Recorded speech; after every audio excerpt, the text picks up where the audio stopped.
En agosto de 1968, 4 músicos grabaron un álbum en solo 30 horas, que vendería millones. La mayoría cree que Led Zeppelin fue un éxito instantáneo desde el primer día. La verdad es que antes de convertirse en la banda más grande del planeta, casi se destruyen entre ellos. Pelearon con Jeff Beck por plagio y firmaron el contrato más arriesgado de la historia de la música. Esta es la segunda parte de la historia de Led Zeppelin. En los próximos minutos vas a descubrir cómo 4 desconocidos pasaron de tocar en sótanos ante 20 personas a romper los récords de los Beatles en menos de 2 años. Y lo que realmente pasó en esas primeras giras donde el alcohol, las peleas y las decisiones desesperadas casi terminan con todo antes de empezar.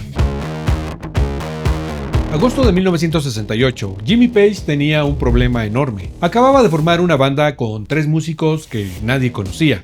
Había grabado un álbum con su propio dinero y necesitaba un sello discográfico que apostara por ellos. Pero aquí viene lo que nadie te cuenta. Todos los sellos importantes ya habían rechazado a los Yardbirds durante años. ¿Por qué apostarían por lo que parecía ser simplemente una versión reciclada de la misma banda? Peter Grant, su manager, sabía que tenían una sola oportunidad. Grant era un tipo intimidante, medía más de 1,90 m y pesaba más de 130 kilos, y había aprendido el negocio de la música en las calles más duras de Londres. Había trabajado con Jim Vincent, con Chuck Berry, había visto cómo los sellos discográficos destrozaban a los artistas con contratos abusivos, y tenía un plan que nadie en la industria había intentado antes. Grant llevó el álbum terminado a Atlantic Records en Nueva York. Se lo dio directamente a Jerry Wexler y Ahmet Ertegun, los fundadores del sello. Wexler escuchó 2 canciones y detuvo la reproducción.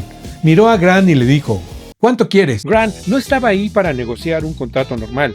Pidió 200,000 libras de adelanto, una cifra ridícula para 1968. Pero eso no fue lo más radical. Grant también exigió algo que ninguna banda nueva había conseguido antes: el control creativo total. Eso significaba que Atlantic no podía tocar nada, no podían elegir los sencillos, no podían cambiar la mezcla, no podían opinar sobre las portadas de los álbumes. Y lo más importante, Led Zeppelin mantendría los masters de todas las grabaciones. Ertegun y Wexler se miraron. Esto iba contra todas las reglas de la industria.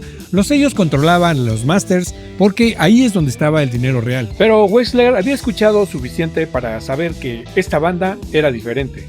El 19 de octubre de 1968, Atlantic firmó el contrato. Aquí está lo que hace que esta historia sea todavía más increíble.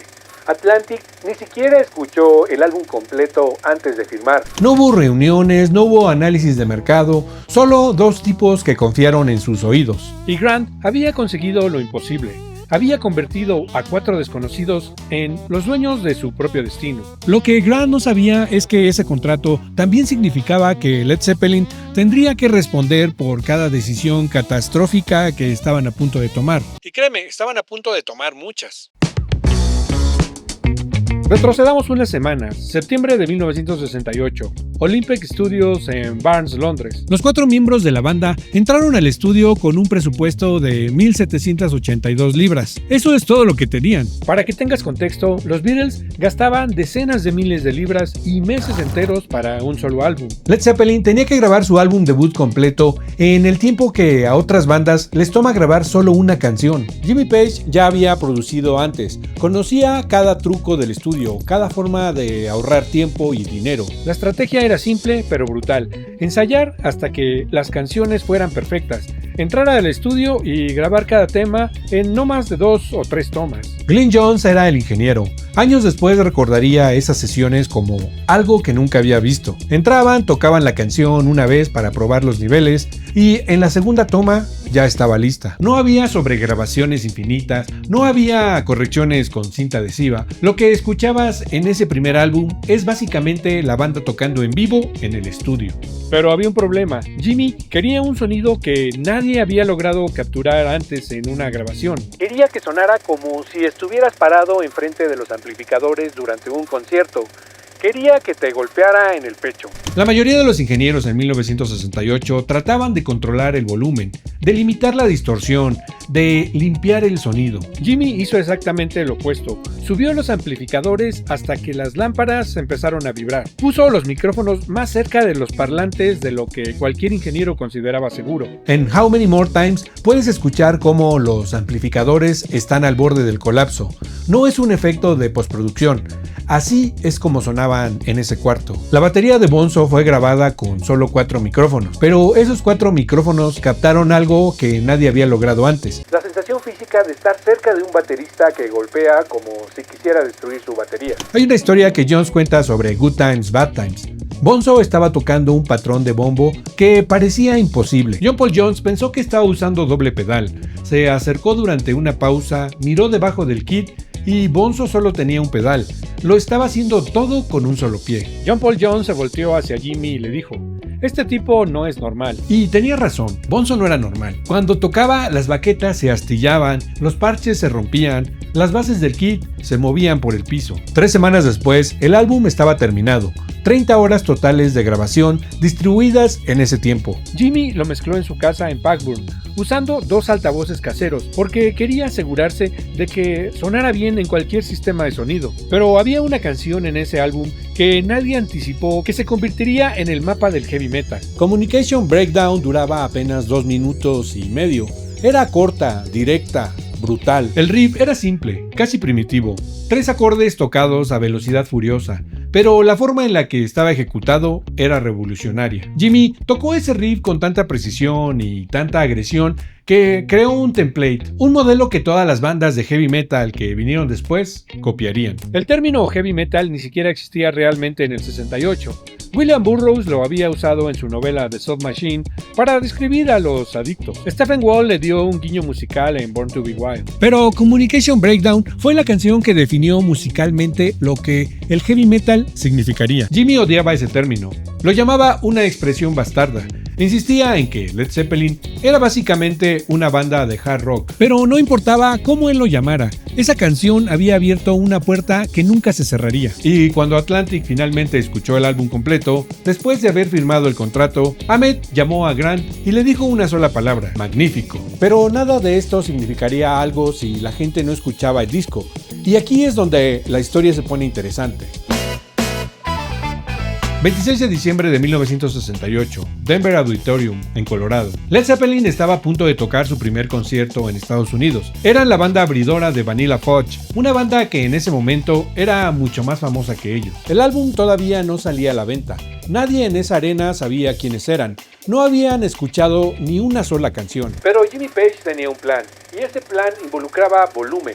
Mucho volumen. La mayoría de las bandas en 1968 usaban amplificadores de 50 watts, tal vez 100 watts si querían sonar realmente fuerte. Jimmy llevó stacks de Marshall completos, cabezales de 100 watts conectados a gabinetes de 4 bocinas de 12 pulgadas cada uno. Y no llevó uno, llevó varios. La pared de sonido detrás de él era intimidante de solo verla. Pero aquí está el detalle que cambiaba todo. Jimmy no usaba esos amplificadores de la forma en que se suponía que deberías usarlos. La mayoría de los guitarristas mantenían el volumen en niveles controlados y usaban pedales de distorsión para conseguir ese sonido sucio.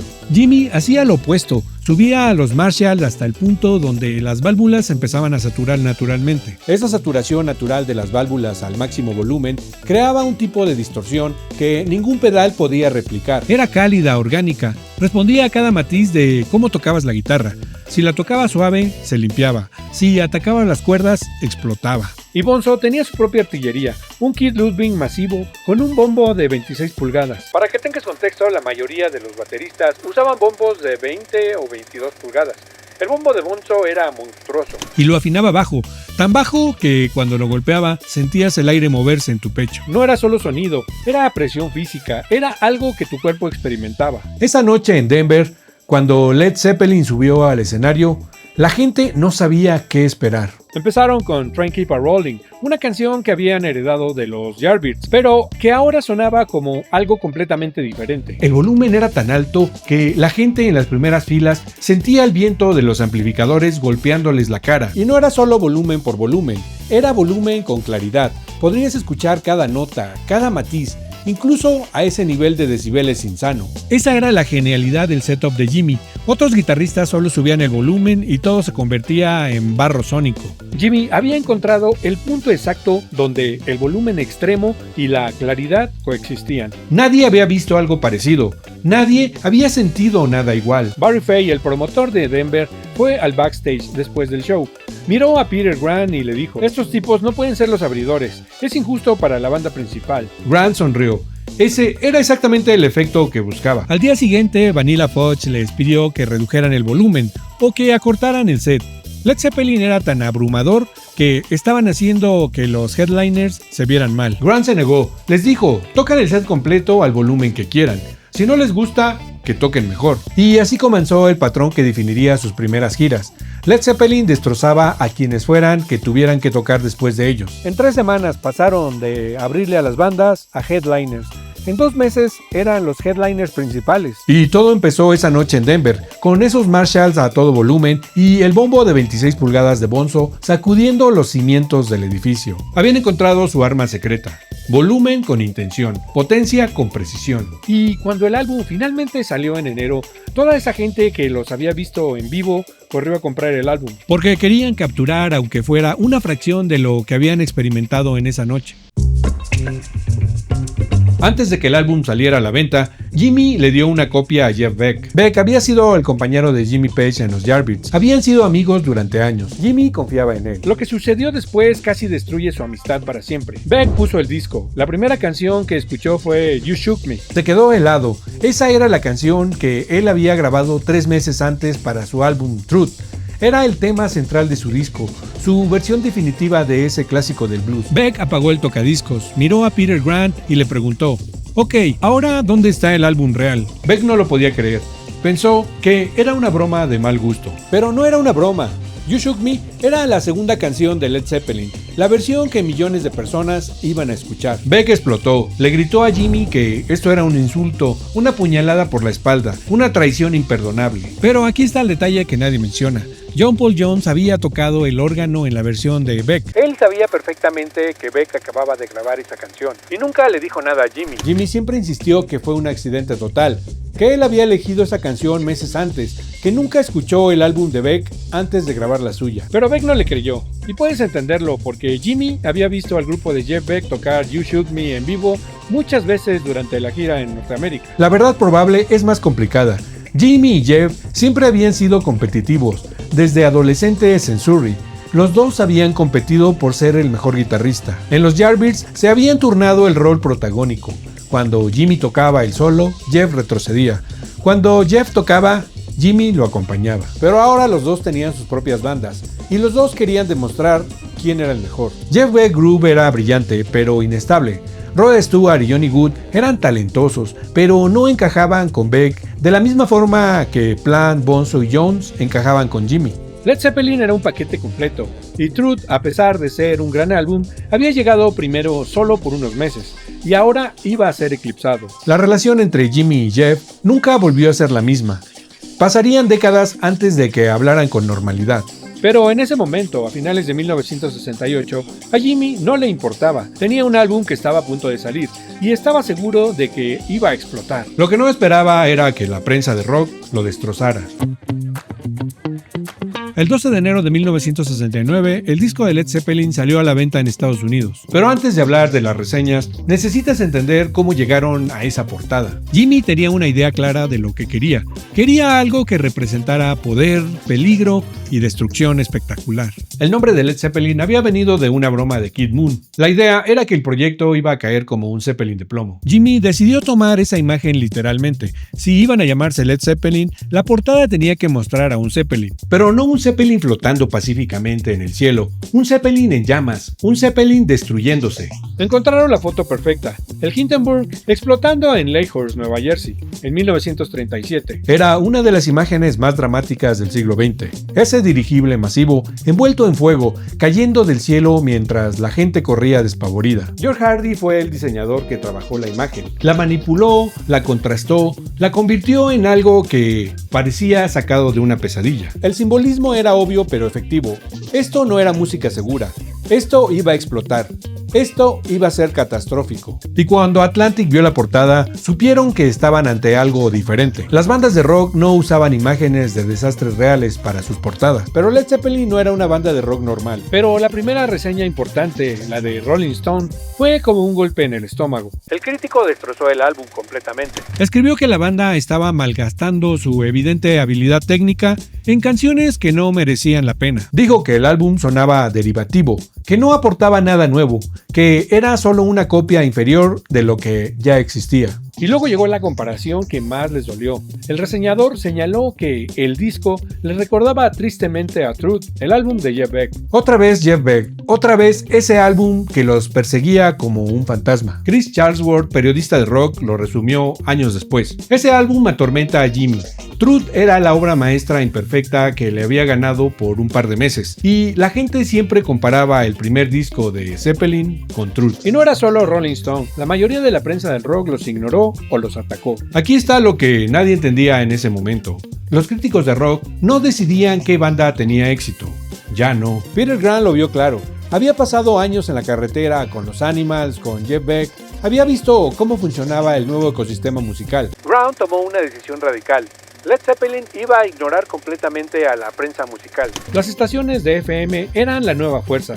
Esas estaciones conectaban a las bandas directamente con el público, sin intermediarios. No iban a dar entrevistas buscando aprobación, no iban a rogar por buenas reseñas, no iban a cambiar su música para complacer a los críticos que claramente no los entendían. En lugar de eso, se iban a enfocar en dos cosas: radio FM y conciertos en vivo. Danny Goldberg, que después trabajaría con la banda, lo explicó perfecto. La prensa de rock no quería a las bandas que se hicieran famosas por la radio. Su reacción era: si nosotros no lo descubrimos, no son auténticos. Se veían a sí mismos como los que definían qué era bueno y qué era malo, qué era cool y qué no. Y en ese momento Led Zeppelin no era cool. No era cool para los críticos, pero para los fans era otra historia. Cuando Led Zeppelin regresó a Estados Unidos en la primavera de 1969, el álbum ya estaba en el top 20. Lo habían logrado sin prensa, sin videos, sin nada más que la música y los conciertos. Y estaban a punto de demostrar que podían llenar arenas sin necesidad de la aprobación de nadie. Entre enero y agosto de 1969, Led Zeppelin pasó más tiempo en autobuses y hoteles que en sus propias casas. Hicieron 4 giras por Estados Unidos en 8 meses. Tocaron con todos los grandes: Vanilla Fudge, Iron Butterfly, Jeff Beck Group, y en cada ciudad y en cada lugar donde se presentaban, dejaban una estela de caos. La primera gira empezó bien, eran profesionales en el escenario, hacían su trabajo, se ganaban al público, pero fuera del escenario era otra historia. Febrero de 1969, Fillmore East en New York. Led Zeppelin estaba compartiendo cartel con Jeff Beck. Las cosas entre Jimmy y Jeff seguían tensas por lo de You Shook Me, pero esa noche el problema no fue Jimmy, fue Bonzo. El Jeff Beck Group terminó su set. Durante el encore, Bonzo, que estaba completamente borracho, decidió que sería divertido subirse al escenario. Se acercó al kit de batería de Mickey Waller, el baterista de Beck, y empezó a tocar encima de él. No estaba acompañando, estaba compitiendo. Golpeaba más fuerte, tocaba más rápido, tratando de opacar a Waller. Mickey Waller se volteó y le gritó que se bajara. Bonzo se rió y siguió tocando. Entonces Waller se levantó del kit y empujó a Bonzo. Y ahí empezó la pelea. Los dos se agarraron a golpes en medio del escenario. El público pensó que era parte del show. Richard Cole y algunos roadies tuvieron que separarlos. Bonzo salió del escenario riendo, medio madreado pero contento. Jeff Beck estaba furioso. Peter Grant tuvo que disculparse y prometerle a Beck que Bonzo no volvería a hacer algo así. Era una promesa que Grant no podía cumplir, porque Bonzo hacía lo que le daba la gana. Y los hoteles empezaron a sufrir las consecuencias. El Edgewater Inn en Seattle fue uno de los primeros en experimentar el tratamiento completo de Led Zeppelin. El hotel estaba construido directamente sobre el agua. Los cuartos tenían balcones desde los cuales podrías pescar directamente en tu habitación. Alguien en la banda pensó que sería divertido usar las cañas de pescar para algo más que peces. Empezaron a enganchar ropa de los balcones de otras habitaciones, televisores, muebles, lo que pudieran alcanzar. Pero lo que realmente puso a Edgewater en el mapa fue lo que pasó después. Y aquí es donde la historia se vuelve tan extrema que muchos pensaron que era solo una leyenda urbana. Algunos de los roadies pescaron tiburones desde los balcones. Tiburones pequeños, pero tiburones y al fin y al cabo. Y según las historias que circularon durante años, Usaron esos tiburones de formas que... mejor dejémoslo a la imaginación. El hotel los corrió, pero el daño ya estaba hecho. La reputación de Led Zeppelin como la banda más destructiva del rock Estaba cementada. Luego vino el Continental Hyatt House en Los Ángeles. También conocido como Riot House. Este hotel se convirtió en el cuartel general de Led Zeppelin en la costa oeste y en su campo de batalla personal. Los televisores volaban desde los balcones de forma regular. Las motocicletas se conducían por los pasillos. Los muebles eran destruidos solo por diversión. Peter Grant tenía un acuerdo con el gerente del hotel. Cada vez que se iban, Grant inspeccionaba los daños y pagaba todo en efectivo. El hotel sabía que iba a haber destrozos, pero Led Zeppelin pagaba tan bien que les convenía seguirlos aceptando. Y en medio de todo el caos, en agosto de 1969, llegó una oferta que cualquier banda en su sano juicio habría aceptado. Woodstock. El festival que iba a definir a una generación, 500,000 de personas, cobertura internacional, una oportunidad histórica. Peter Grant dijo que no. La razón era simple: dinero. Woodstock no estaba pagando bien, y Grant tenía principios sobre cuánto valía Led Zeppelin. Pero también había una razón estratégica. Grant no quería que Led Zeppelin fuera vista como parte de un movimiento hippie. No querían que los asociaran con el Flower Power, con paz y amor, con toda esa retórica de Woodstock. Led Zeppelin era otra cosa. Eran más oscuros, más peligrosos, más violentos. Fue una decisión que algunos consideraron un error. Todas las bandas que tocaron en Woodstock se convirtieron en leyendas instantáneas. Pero Grant no se arrepintió. Años después diría que fue la decisión correcta, porque Led Zeppelin no necesitaba a Woodstock para convertirse en una leyenda. Lo iban a lograr a su manera. Y estaban a punto de grabar el álbum que lo probaría. Abril de 1969. Jimmy llamó a un ensayo en su casa en Punkburn.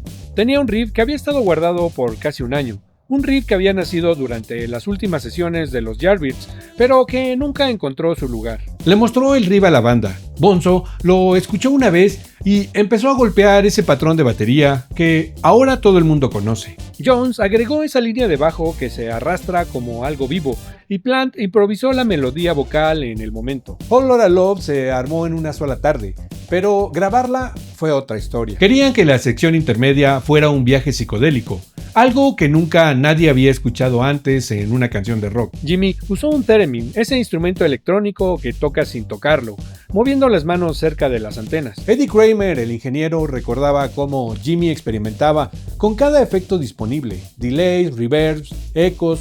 Convirtieron el estudio en un laboratorio. Cuando terminaron de grabar, sabían que tenían algo especial, pero también sabían que era rara, experimental, arriesgada. Pero aquí está lo que hace que la grabación de Led Zeppelin 2 sea todavía más increíble. No hubo un estudio principal. La grabaron en pedazos, robando tiempo entre conciertos, en cualquier estudio que pudieran conseguir. Empezaron algunas sesiones en Olympic Studios en Londres, pero la mayoría del trabajo se hizo en Estados Unidos, mientras estaban de gira. Era un caos logístico. Cada estudio tenía equipo diferente, acústica diferente, ingenieros diferentes. Jimmy tenía que mantener todo en su cabeza, recordar qué habían grabado, en dónde y cómo sonaba cada estudio, cómo hacer que todo encajara al final. Y en medio de todo eso, crearon algunas de las canciones más importantes del rock. The Lemon Song era su reinterpretación de Killing Floor, de Howlin' Wolf, pero la transformaron completamente. La grabaron en Mystic Studios en Hollywood. Plant cantó esas letras sucias con una confianza que no había demostrado en el primer álbum. Era descarada, era perfecta para lo que Led Zeppelin estaba convirtiéndose. Jones tocó un órgano Hammond que encontró en el estudio.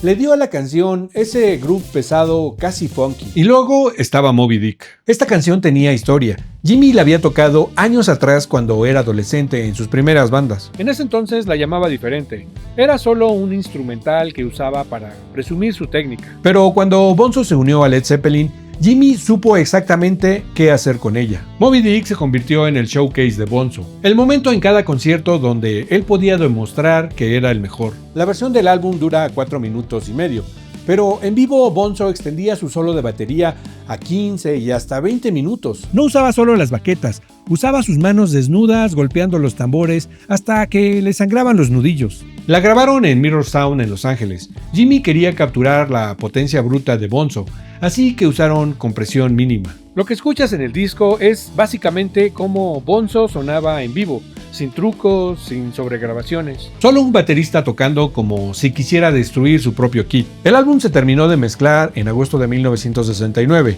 Jimmy pasó semanas conectando todas las piezas que había grabado en diferentes estudios. Tenía que hacer que canciones grabadas en Nueva York encajaran con canciones grabadas en Los Ángeles. Que el sonido fuera consistente a pesar de haber usado equipo completamente diferente. Y lo logró. Led Zeppelin II suena como un álbum coherente, como si hubiera sido grabado en un solo lugar durante sesiones organizadas. Pero la realidad era que lo habían armado en el caos, entre autobuses de gira, hoteles destruidos y resacas monumentales. El 22 de octubre de 1969 salió Led Zeppelin II.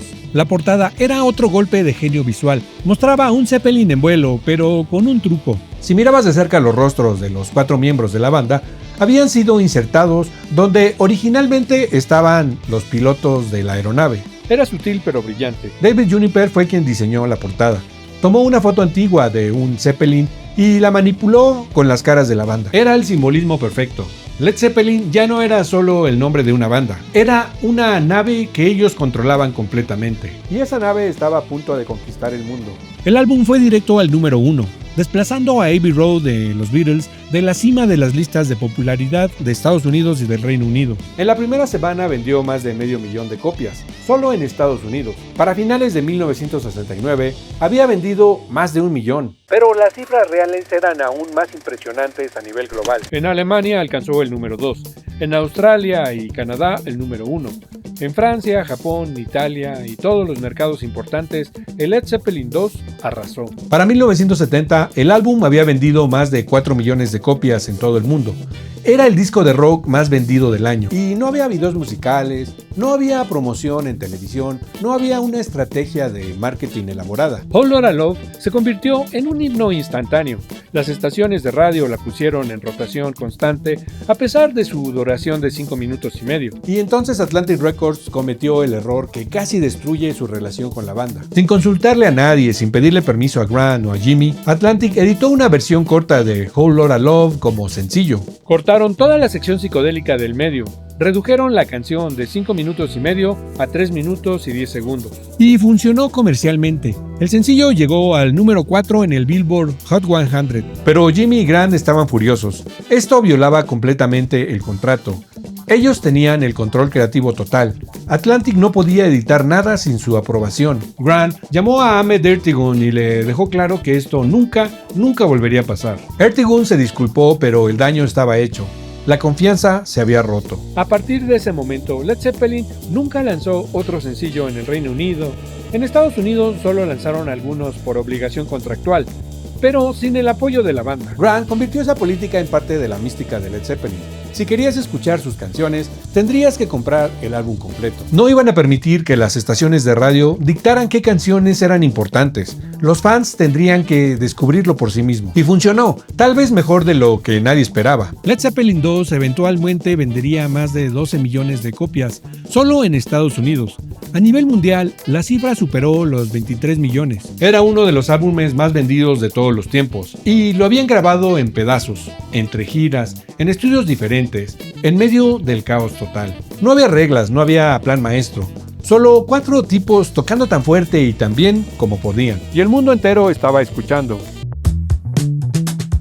Necesitamos hablar de John Bonham, porque Bonzo no era solo el mejor baterista de rock de su generación. También era una bomba de tiempo. En 1969 y 1970, las historias sobre Bonzo empezaron a acumularse, y cada una era más extrema que la anterior. Empecemos con el incidente del avión en agosto de 1970. La banda estaba volando en un vuelo de Continental. Bonzo había estado bebiendo desde la mañana, lo cual no era raro en ese tiempo. En algún momento fue al baño del avión, y cuando salió, los asistentes del vuelo notaron un olor terrible. Bonzo había defecado en el lavabo, no en el inodoro, en el lavabo. Continental demandó a la banda y les prohibió volar de nuevo en sus aviones. Peter Grant tuvo que pagar una multa considerable, pero Grant no castigó a Bonzo.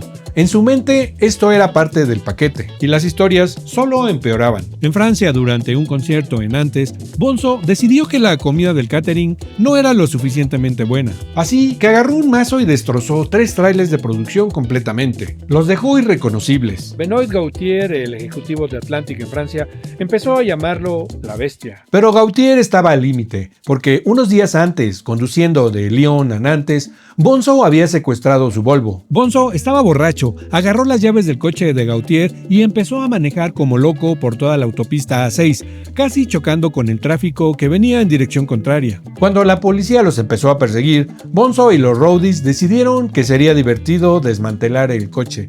Mientras lo conducían, destrozaron el techo corredizo, quitaron las 4 puertas y terminaron pateando el tablero hasta romperlo. Fueron arrestados. Grant tuvo que pagar la fianza y compensar a Gautier por el coche destrozado. Benji Lefebvre, uno de los técnicos de la banda, lo resumió perfecto. Bonzo era fácil de tratar cuando estaba sobrio. Podría ser un oso de peluche, pero cuando el alcohol entraba en escena, era mejor correr de ahí. Y el alcohol entraba en escena casi todas las noches. Mick Hinton era el técnico de batería de Bonzo. Recibía golpes regularmente. No estamos hablando de empujones. Estamos hablando de puñetazos reales. Cuando Bonzo bebía, golpeaba a Hinton como si fuera un saco de boxeo. Y Hinton aguantaba porque el trabajo pagaba bastante bien y porque en el fondo sabía que Bonzo no lo odiaba. Era solo que Bonzo no sabía cómo manejar su propia violencia cuando el alcohol eliminaba sus filtros. Grant nunca intentó controlarlo. Parte de la filosofía de Grant era que los artistas debían ser libres. Si Bonzo necesitaba destruir cosas o golpear gente para procesar lo que sentía, pues que lo hiciera. Porque aquí está la verdad que nadie quiere admitir. Bonzo era irreemplazable. Podías encontrar otro cantante, otro bajista, tal vez otro guitarrista. Pero no había otro baterista en el planeta que tocara como John Bonham. 4 de mayo de 1973. Tampa Stadium, Florida. 56.800 personas. Un nuevo récord de asistencia para un concierto. Led Zeppelin acababa de romper el récord que los Beatles habían establecido en el Shea Stadium en el 65. Pero aquí está lo que hace que esta historia sea aún más increíble. Lo hicieron solo 4 años después de su primer concierto en Estados Unidos. 4 años de tocar en clubs ante 200 personas a llenar estadios ante más de 50,000. Y lo hicieron sin aparecer en televisión, sin singles en el Top 40, sin la bendición de la prensa del rock. La recaudación de esa noche fue de $309,000, una cifra obscena para 1973. Pero Grant sabía que los récords no significaban nada si no podías mantener el momentum.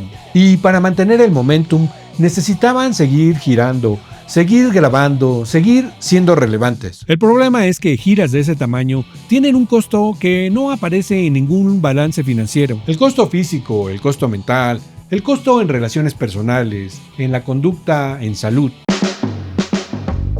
Retrocedamos a 1970, específicamente al cumpleaños de Bonzo. La banda estaba en Los Ángeles. Era el final de su quinta gira norteamericana.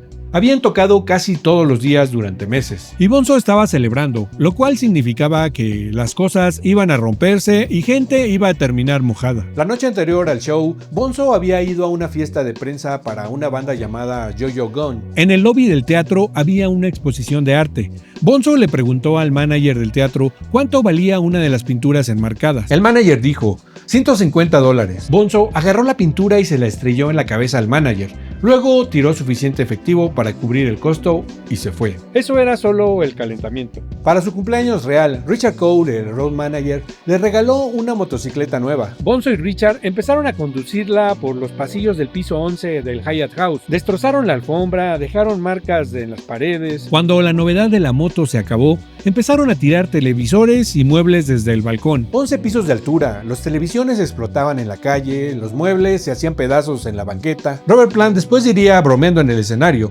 tiene 21 hoy y ha sido un bastardo toda su vida. Pero la verdadera locura sucedió en la fiesta después del show. La fiesta era en las colinas de Hollywood, en la casa del gerente general de la estación de radio más importante de Los Ángeles. Era una casa familiar, había juguetes de niños en el jardín y en la sala de juegos, sentado en un caballito mecedor, estaba George Harrison. Sí, ese George Harrison, el Beatle. La mayoría de la gente se reunió alrededor de la alberca. Había champán, mariscos y tazones llenos de perico. Alguien trajo un pastel de 3 pisos. Cuando empezaron a cantar Feliz cumpleaños, y Bonzo se preparó para cortar el pastel, George Harrison corrió y agarró el piso superior del pastel y se lo estrelló en la cabeza. Y ahí empezó la guerra. Harrison recibió el segundo piso del pastel entre los omóplatos. Para limpiarse, Bonzo tiró a George a la alberca. Luego fue uno por uno a todos tirándolos en la alberca. Ronnie Bingenheimer entró con su cámara Nikon todavía colgando del cuello. Biff Fallon fue arrojado con su traje de terciopelo puesto. Todos terminaron en el agua, excepto Jimmy Page. La historia oficial es que Jimmy no sabía nadar, así que lo dejaron entrar al extremo poco profundo hasta la cintura. Pero la verdad es más simple, Jimmy tenía las sustancias y nadie iba a mojar al tipo que controlaba el suministro. Peter Grant se alocó también y decidió conducir uno de los Cadillacs rentados directamente hacia la alberca. Se subió al auto, encendió el motor y se dirigió hacia el agua. Pero dos palmeras se interpusieron en el camino. El Cadillac quedó atascado entre los árboles. Grant salió del auto, se encogió de hombros y se fue a buscar más champán. Y en medio de todo el caos, Robert Plant había trepado a una palmera. Estaba ahí arriba, mirando hacia abajo toda la locura. Era el cantante principal de la banda de rock más exitosa del planeta. Tenía más dinero del que alguna vez soñó, una familia que lo amaba en casa, chicas ilimitadas en la carretera. Cada necesidad, cada capricho atendido, ni una sola preocupación. La ciudad de Los Ángeles se extendía frente a él como una alfombra mágica. Y en un momento de éxtasis puro, Robert extendió sus brazos y le gritó a los mortales: «Soy el Dios dorado». En ese momento, en esa noche, Robert Plant realmente creía que nada malo podía pasarle. Y tal vez solo por esa noche, realmente lo era. Si llegaste hasta aquí y encontraste entretenido el video, dale like y suscríbete para la tercera parte de esta increíble historia. Mientras te dejo este video que seguro disfrutarás.